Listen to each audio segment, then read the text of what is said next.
Assalamualaikum warahmatullahi wabarakatuh. Salam sejahtera bagi kita semua. Perkenalkan, nama saya Rifki Rahman Syamatondang, NPM 1981-413. Di sini saya akan mempresentasikan Desain Art School and Gallery. Langsung saja ke pembahasan yang pertama, yaitu pemilihan lokasi site. Lokasi yang saya pilih terletak di Jalan Jenderal Gatot Subroto, Kecamatan Binjai Barat, Kota Binjai, Sumatera Utara. Lokasi ini saya pilih karena site tepat di pinggir Sungai Bingi dan berada di kawasan sekolah dengan akses masuk mudah. Baik, langsung saja ke yang pertama, definisi, fungsi, dan pemilihan lokasi. Seperti yang kita ketahui, definisi art school dan galeri merupakan lembaga atau wadah untuk menuangkan ekspresi, sehingga menghasilkan karya yang berfungsi sebagai media komunikasi visual antara seniman dan masyarakat.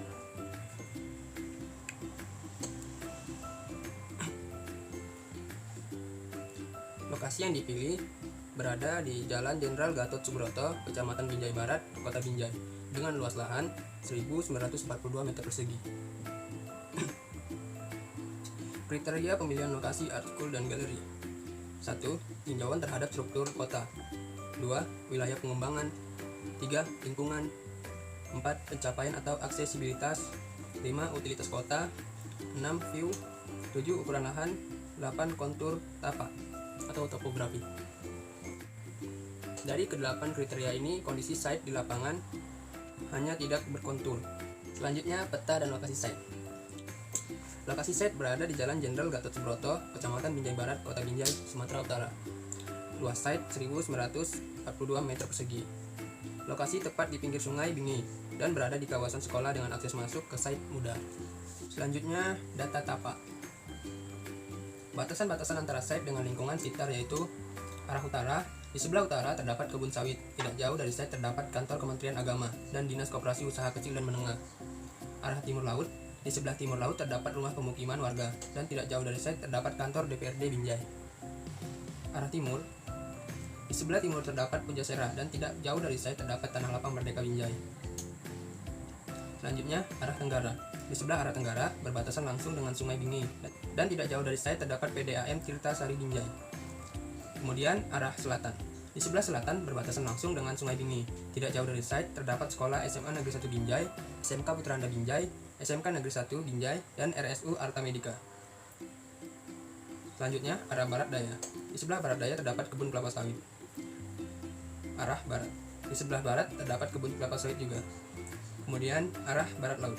Di sebelah barat laut terdapat kebun kelapa sawit. Tidak jauh dari site terdapat rumah permukiman warga dan lembaga pemasyarakatan kelas 11A Binjai. Karakteristik tapak. Fakta. Tapak berada di kawasan yang asri, sehingga termasuk daerah yang memiliki tingkat udara yang sejuk. Memiliki view yang indah dari dua arah tapak. Secara umum lingkungan pada tapak tidak berkontur. Tapak memiliki lingkungan yang bersih dan alami, dengan area hijau dari pohon sawit. Isu. View yang menarik berada di arah timur dan timur laut, sehingga sinar matahari cukup mengganggu view. Tapak memiliki ketinggian dari sungai sehingga kurangnya keamanan bagi pengguna. Pada area tapak, kawasan hijau hanya pepohonan kelapa sawit. Solusi, untuk mengurangi sinar matahari langsung, maka dibuat double skin berbentuk garis-garis vertikal yang disusun dengan jarak tertentu untuk menambah kesan estetik. Untuk menjaga keamanan pengguna, maka pada tapak yang berbatasan langsung dengan sungai diberikan pagar pembatas. Untuk menambah nilai estetik kawasan hijau, maka pada tapak ditambah beberapa pepohonan dan tanaman hias. Selanjutnya, akses, view site, dan studi banding art school dan galeri. Akses ke lokasi. Lebih kurang 2,4 km dari Tugu Perjuangan Binjai. Dapat diakses menggunakan kendaraan pribadi seperti mobil dan motor, serta kendaraan umum, ojol atau angkot. View ke dalam site. Ini merupakan beberapa hasil foto view ke dalam site. Selanjutnya, spesifikasi dan persyaratan ruang. Mengenai fungsi dari art school dan galeri ini, ada 3 fungsi. Sebagai sarana edukasi seni lukis dan seni kaligrafi. Fungsi pendukung, ruang pameran, ruang informasi, ruang seni lukis, kerajinan tangan, ruang maintenance, layanan komersil, layanan kesehatan. Fungsi pelengkap, musola, satpam, cleaning service, administrasi, loker. Kemudian, analisa view. Dari analisa view pada arah timur laut dijadikan fasad bangunan utama, sehingga jika dilihat dari jembatan, maka bangunan art school menjadi daya tarik orang untuk melihatnya dan menjadi bangunan mencolok, serta dapat menjadi ciri khas dari bangunan art school. Selanjutnya, analisa sirkulasi.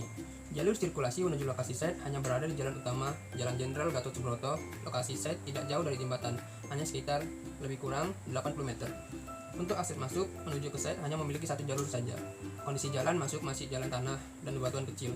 Akses masuk menuju ke site sekitar lebih kurang 90 meter. Kemudian, analisa orientasi. Posisi view yang menarik yaitu di arah timur, timur laut, dan selatan, sehingga fasad bangunan akan menghadap ke arah timur dan timur laut. Maka pada bangunan nanti akan dibuat double skin untuk memanfaatkan bayangan dari sinar matahari dan untuk menambah nilai estetika. Selanjutnya, analisa klimatologi. Terkait lokasi site yang berada lebih rendah dari jalan, sehingga ketika hujan turun, air hujan akan mengalir melewati site. Maka solusinya dibuat sistem drainase dan arah buangan air menuju ke sungai. Angin yang berhembus akan dimanfaatkan agar bangunan sekolah menjadi sejuk, di area site menjadi sejuk juga. Terkait suhu di kota Binjai dan iklim Indonesia beriklim tropis, sehingga pemilihan material merupakan material yang sesuai dengan iklim tropis. Selanjutnya, analisa kebisingan. Pada site, kebisingan tidak terlalu menjadi pengaruh besar dikarenakan posisi site yang sedikit masuk ke dalam dari arah jalan. Selanjutnya, analisa vegetasi. Pada lokasi site hanya terdapat pepohonan kelapa sawit, dikarenakan pada lokasi site merupakan area perkebunan kelapa sawit, sehingga pada area site tidak ditemukan jenis pohon lainnya. Pohon-pohon kelapa sawit yang ada pada lokasi site akan dipindahkan keluar lokasi site dan akan digantikan dengan beberapa jenis pohon, yaitu pohon buah dan pohon-pohon hias, serta ditambahkan juga beberapa tanaman hias agar menambah kesan sejuk pada area site. Selanjutnya, analisa aksesibilitas. Lokasi site merupakan lokasi yang strategis karena letak site di kawasan kota Binjai, sehingga akses menuju ke site sangat mudah. Lokasi site masih dalam kawasan sekolah, akses menuju ke site jarang macet. Selanjutnya, analisa drainase. Untuk mencegah aliran air hujan masuk ke dalam site, maka dibuat drainase mengikuti bentukan site, agar aliran air hujan cepat mengalir ke sungai. Pada drainase di luar site, penutupnya menggunakan beton cetak, yang bertujuan agar penutup drainase lebih kokoh dan untuk menambah kerapian bangunan. Pada drainase di dalam site, penutupnya menggunakan jaring besi yang bertujuan untuk menyaring sampah dan menambah nilai estetika. Selanjutnya, analisa topografi. Site pada pinggiran sungai hanya sebagian yang dibuat dinding beton penahan air sungai. Maka, untuk menambah tingkat keamanan, pada bagian yang belum diberikan dinding penahan air dibuat sambungan dinding betonnya. Site berada lebih rendah dari jalan, dan pada dinding penahan air yang sudah dibuat lebih tinggi dari site lebih kurang 50 cm. Maka pada site tanahnya perlu ditinggikan setara tinggi dinding penahan air dan dapat mengurangi air hujan yang mengalir ke site. Selanjutnya, analisa bentuk dasar bangunan alternatif 1. Bentuk bangunan utamanya lingkaran ditambah bujur sangkar. Untuk bangunan pendukung, untuk lingkaran, bangunan pelengkap 1, bujur sangkar. Bangunan pelengkap 3, segitiga tumpul ditambah lingkaran, menjadikan penggabungan bentuk. Analisa bentuk dasar bangunan alternatif 2. Bangunan utama, bentuk dasar persegi panjang ditambah lingkaran, maka terjadi penggabungan bentuk. Bangunan pendukung, bentuk persegi panjang. Bangunan pelengkap, bentuk persegi panjang. Bangunan pelengkap 2, segi 4 sebarang. Selanjutnya, analisa gubahan massa bangunan alternatif 1.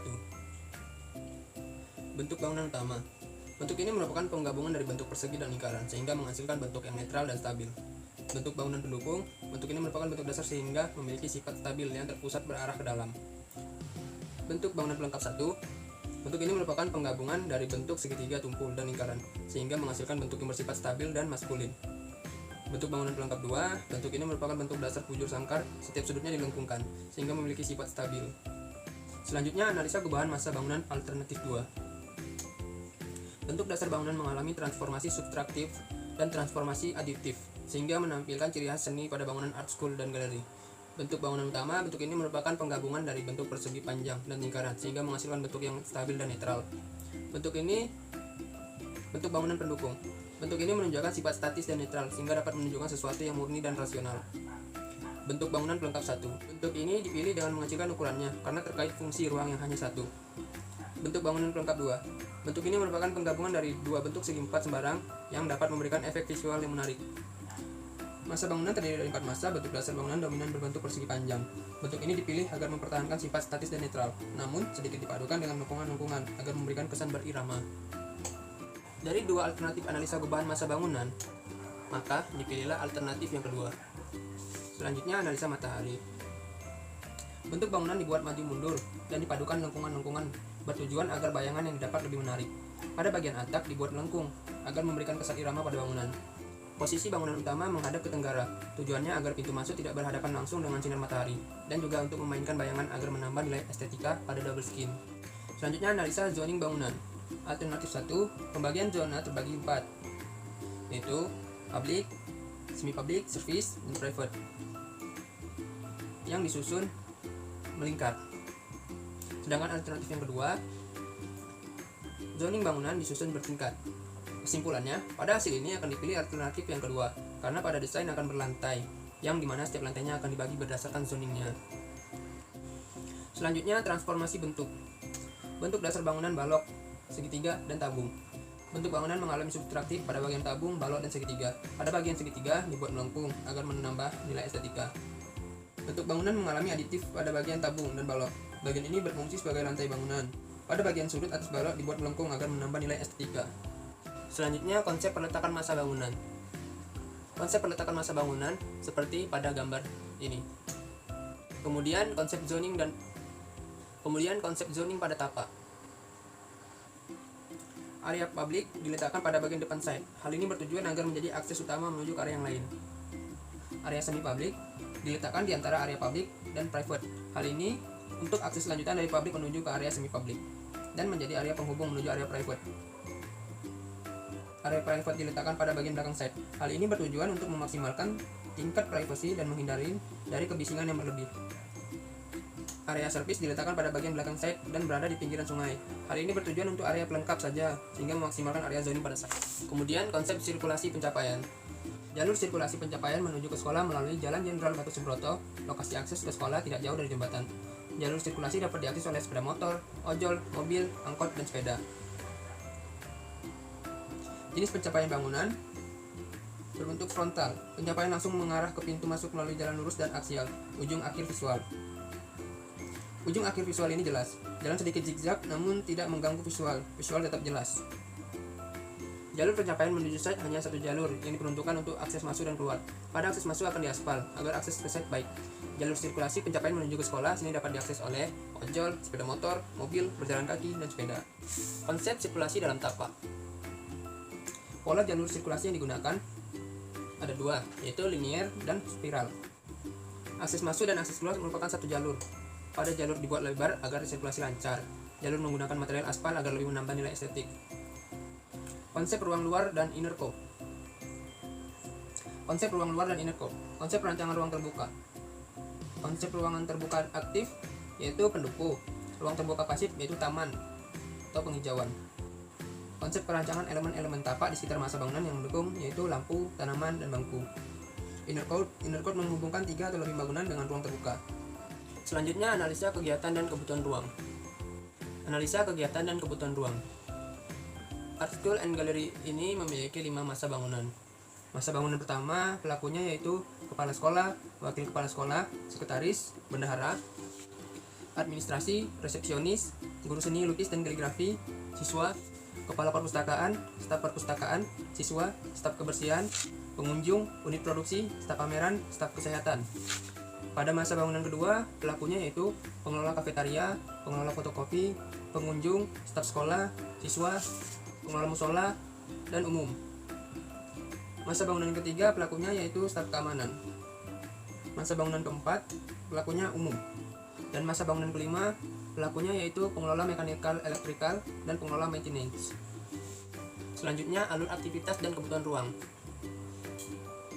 Ini merupakan aktivitas pelaku mulai dari datang hingga pulang. Kemudian, luasan ruang. Luasan ruang ini berdasarkan kapasitas, perabot, dimensi, dan sirkulasi yang dipakai, sehingga mendapatkan bentukan ruang yang diinginkan.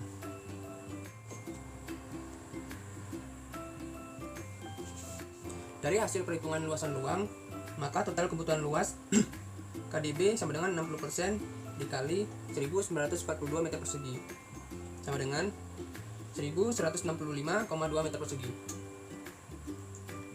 Kelompok kegiatan dan luas. Art School, galeri dan perpustakaan luasnya 862 meter 862.399 meter persegi.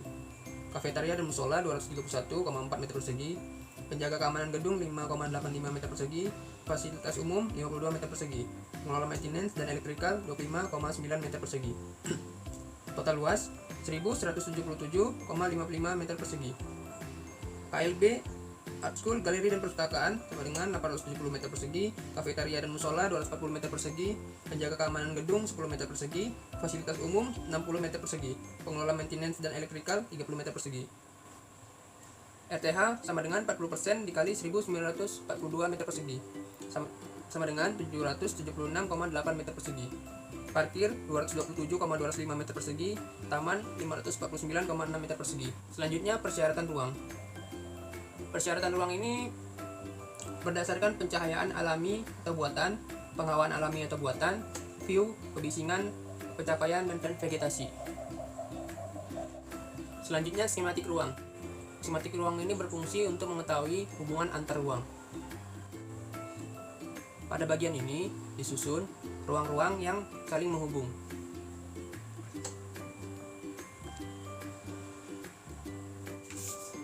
Selanjutnya diagram bubble. Diagram bubble ini berfungsi sebagai pengelompokan antar ruang-ruang yang sifatnya public, semi-public, service, dan private. Selanjutnya block plan. Dari diagram bubble, maka dapat dibentuknya block plan, sehingga terlihat bentukan kasar denah. Selanjutnya ground plan, denah, side plan, tampak, potongan, rencana atap dan detail, rencana elektrikal, rencana plumbing dan detail.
Demikianlah presentasi saya hasil desain Art School and Gallery.